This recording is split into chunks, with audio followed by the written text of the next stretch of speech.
Hello guys, आपका मेरे channel smart study में स्वागत है। आज हम शिक्षा निदेशालय की तरफ से दी जाने वाली कार्यपत्रक नंबर 37 करेंगे, जो कि क्लास 8th की है और सब्जेक्ट है विज्ञान। ये वर्कशीट 7 दिसंबर 2021 की है। तो आइए शुरू करते हैं आज की वर्कशीट शुरू करने से पहले प्लीज़ मेरे चैनल को सब्सक्राइब कर दीजिए। तो आइए देखते हैं आज की वर्कशीट, जंतुओं में जनन। हम सभी जानते हैं कि हम और हमारे भाई बहनों के कुछ लक्षण अपने माताजी से और कुछ लक्षण अपने पिताजी से मिलते हैं। ऐसा क्यों होता है, इसको जानने के लिए हम निषेचन प्रक्रिया को समझते हैं। निषेचन नर युग्मक और मादा युग्मक के संलयन की क्रिया को निषेचन कहते हैं। बेटा, पिछली वर्कशीट में हमने नर जनन तंत्र और मादा जनन तंत्र को अच्छे से समझा था और हमने देखा था कि नर जनन तंत्र में हमने देखा कि वृषण में क्या होते हैं, शुक्राणु बनते हैं, और मादा जनन तंत्र में अंडाणु बनते हैं। हमने ये देखा, इनको हम अच्छे से समझ चुके हैं कि ओवरी में क्या बने थे, अंडाणु बने थे।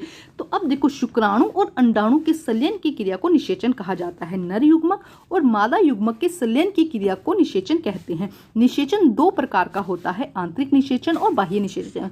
देखो, यहाँ पे निषेचन की क्रिया को समझाया गया है।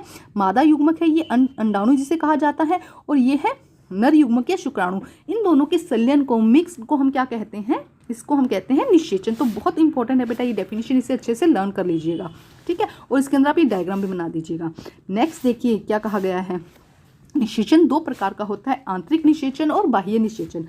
आंतरिक निषेचन वह निषेचन जिसमें नर युग्मक व मादा युग्मक का संलयन मादा शरीर के अंदर होता है, उसे आंतरिक निषेचन कहते हैं। उदाहरण मनुष्य, गाय, बिल्ली, कुत्ता, मुर्गा इत्यादि। देखो क्या कहा गया, आंतरिक निषेचन कि निषेचन की वह प्रक्रिया जिसमें नर युग्मक, हमने अभी देखा कि नर युग्मक और मादा युग्मक के संलयन को क्या कहा जाता है, निषेचन कहा जाता है। जिसमें नर युग्मक और मादा युग्मक का संलयन मादा शरीर के अंदर होता है, उसे हम क्या कहते हैं, आंतरिक निषेचन कहते हैं। जैसे कि मनुष्य, गाय, बिल्ली, कुत्ता, मुर्गा इत्यादि में, ठीक है। अब है बाह्य निषेचन, वह निषेचन जिसमें नर युग्मक और मादा युग्मक का संलयन मादा शरीर के बाहर होता है, उसे हम बाह्य निषेचन कहते हैं। जैसे कि मेंढक, मछली, टोड इत्यादि। तो जब निषेचन की जो प्रक्रिया है मादा शरीर के अंदर होती है, तो उसे हम आंतरिक निषेचन कहते हैं, और निषेचन प्रक्रिया जब मादा शरीर से बाहर होती है, तो उसे हम बाह्य निषेचन कहते हैं। एग्जाम्पल जरूर याद कीजिएगा, मेंढक, मछली और टोड।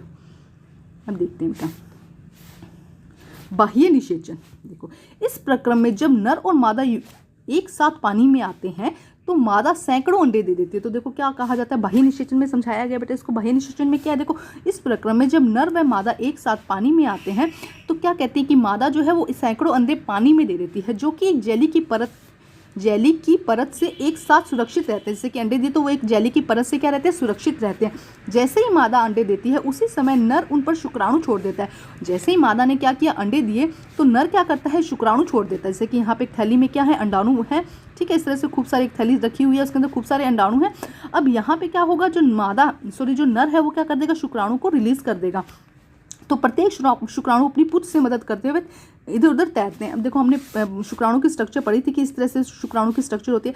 तो शुक्राणु जो है अपनी पूंछ के द्वारा तैरता हुआ इन अंडाणुओं के पास पहुंच जाता है। जैसे ही शुक्राणु और अंडाणु के संपर्क में आते हैं, जिसके फलस्वरूप निषेचन होता है। जैसे ही शुक्राणु और अंडाणु क्या होंगे, एक दूसरे के संपर्क में आएंगे, तो निषेचन की प्रक्रिया हो जाती है। यह निषेचन जल में होता है, मादा शरीर के बाहर तो यह सामान्य जलीय जंतुओं में होता है। तो बाह्य निषेचन सामान्यतः जलीय जंतुओं में होता है। तो देखो एक बार फिर समझते हैं क्या कहा गया है कि बाह्य निषेचन में क्या होता है, नर और मादा युग्मक दोनों पानी में आते हैं। जैसे कि जलीय जीवों में मोस्टली होता है, तो पानी में ही होगा। तो अब क्या कहेंगे, अंडाणु जो है, जो मादा है वो क्या करेगी, अपने अंडाणुओं को क्या करेगी, वाटर में रिलीज कर देगी। और उसी समय क्या होगा, जो मेल है वो क्या करेगा, अपने शुक्राणु को रिलीज कर देगा। अब जब अंडाणु और शुक्राणु दोनों क्या होंगे, एक दूसरे के संपर्क में आएंगे, तब क्या हो जाता है, निषेचन होता है, ठीक है स्टूडेंट। और ऐसा अधिकतर जलीय जंतुओं में होता है। अब हम देखते हैं, क्या आपने परखनली शिशु के बारे में कभी सुना है। देखो, टेस्ट ट्यूब बेबीज कभी सुना आपने उसके बारे में। कुछ स्त्रियों में अंडवाहिनियां अवरुद्ध होती हैं। हमने देखो स्ट्रक्चर देखी थी, यहाँ पे क्या थी, ओवरी थी, ठीक है। और इस तरह यहाँ पे हमने देखा था कि ये क्या है, ये देखो इस तरह का डायग्राम आपने पिछली वर्कशीट में बनाया होगा ना। तो ये क्या था, ओवरी, अंडाशय कहा था, इसे हमने अंडवाहिनी कहा था, और इसे गर्भाशय कहा था।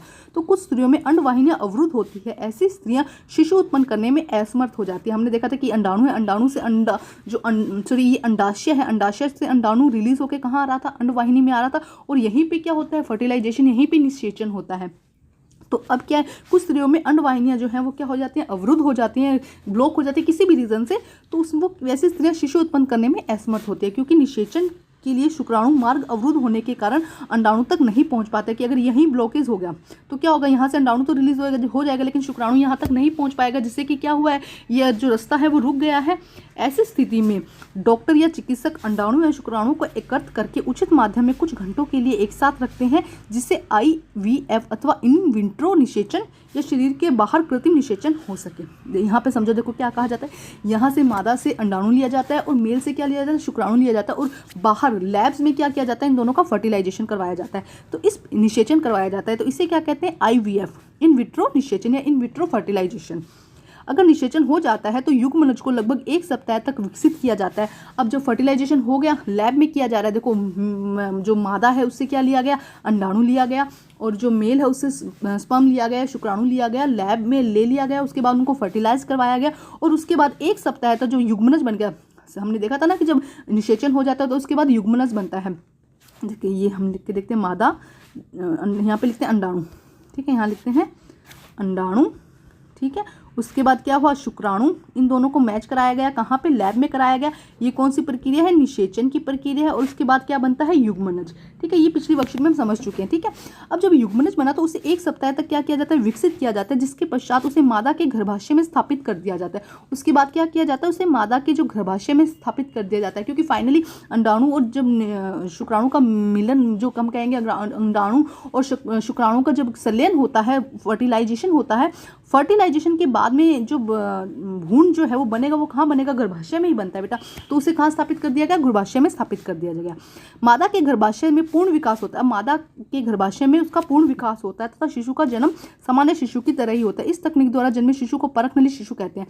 तो ऐसे शिशु को जो हम क्या कहते हैं, टेस्ट ट्यूब बेबीज। यह एक मिथ्या है कि शिशु का विकास परखनली में नहीं होता है, तो ये मतलब ऐसे इसको टेस्ट ट्यूब बेबी क्यों कहते हैं, क्योंकि फर्टिलाइजेशन लैब में हुआ है, इसीलिए इसको ऐसा कहा जाता है। अब हम करते हैं इसके क्वेश्चन आंसर। देखो क्या क्वेश्चन आंसर है बेटा। फर्स्ट क्वेश्चन, निषेचन किसे कहते हैं, यह प्रक्रिया मादा जनन तंत्र के किस भाग में होती है। तो फर्स्ट देखो यहाँ पे निषेचन की आपको बहुत अच्छे से डेफिनेशन दी गई है। नर युग्मक और मादा युग्मक के संलयन की क्रिया को निषेचन कहते हैं। तो ये हो जाएगा फर्स्ट क्वेश्चन का आंसर बेटा, ये हो जाएगा फर्स्ट क्वेश्चन का आंसर। अब इसका सेकंड पार्ट देखो क्या पूछा गया है उन्होंने, कि यह प्रक्रिया मादा जनन तंत्र के किस भाग में होती है। तो यह प्रक्रिया मादा जनन तंत्र के अंडवाहिनी में, कहाँ लिखेंगे अब आप, अंडवाहिनी में होती है, ठीक है, आप ये ऐसे लिख देंगे, ठीक है। ये हो जाएगा इसका सेकंड का आंसर। नेक्स्ट देखिए, आंतरिक निषेचन और बाह्य निषेचन में 2 अंतर बताइए। तो देखो यहाँ पे लिखा गया, हम इसी में से देखेंगे। देखो यहाँ पे आंसर नंबर ये हो जाएगा 2 का आंसर। वह निषेचन प्रक्रिया जिसमें नर व मादा युग्मक का संलयन मादा शरीर के अंदर होता है उसे आंतरिक निषेचन कहते हैं। इसके एग्जाम्पल लिख दीजिएगा। वह निषेचन जिसमें नर युग्मक और मादा युग्मक का संलयन शरीर के बाहर होता है इसे बाह्य निषेचन कहते हैं। इसके एग्जाम्पल हो जाएंगे। तो ये है आंसर नंबर 2। अब हम करते हैं क्वेश्चन नंबर 3। रिक्त स्थानों की पूर्ति कीजिए। देखिए क्या है, शुक्राणु और अंडाणु का संलयन क्या कहलाता है, हम बहुत अच्छे से पढ़ चुके हैं, निषेचन।